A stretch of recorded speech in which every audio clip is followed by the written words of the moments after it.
The House Committee on Legislative Franchises will begin its formal deliberations on ABS-CBN's franchise renewal bid tomorrow.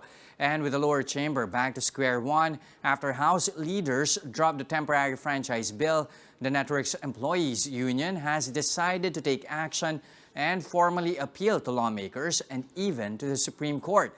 Ria Fernandez joins us with the details. Ria, like what we mentioned earlier, it's all back to square one. What are we expecting on tomorrow's House panel deliberations? Just it's becoming more difficult for thousands of ABS-CBN employees as the network is still off air on free TV and radio broadcasts.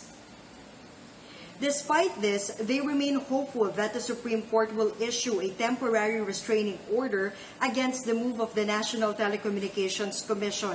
ABS-CBN Rank and File Employees Union President John Villanueva says the group is planning to file a similar appeal with hopes that the High Court would act on it before August.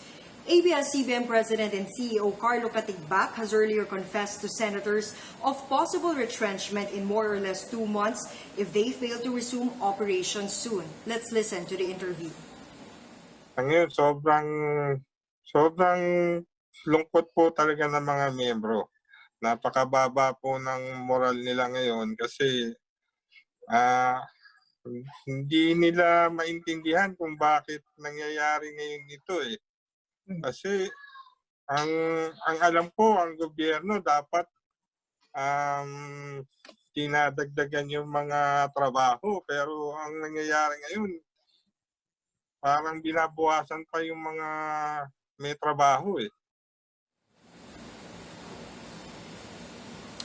While waiting, the group launched last Friday an online petition calling for support to ABS-CBN's franchise renewal.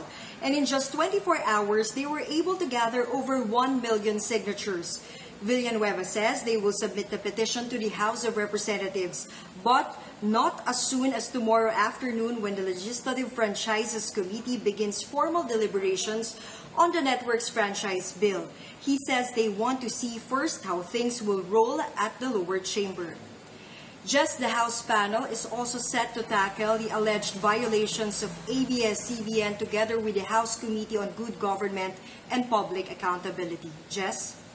All right, Ria, the possibility of retrenchment still looming over ABS-CBN employees here. Question now is how soon can the House Committee on Legislative Franchises finish their hearings? Will this actually make it in time before the new Congress, before the President actually makes his fifth State of the Nation address in July?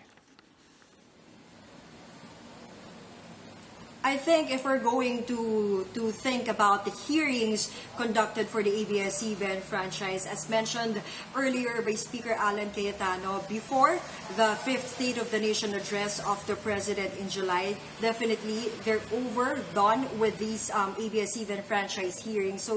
So by August they will be ready to decide on the matter. But if your question is, can they go back on air by that time because they will be issued with a provision or with a franchise already?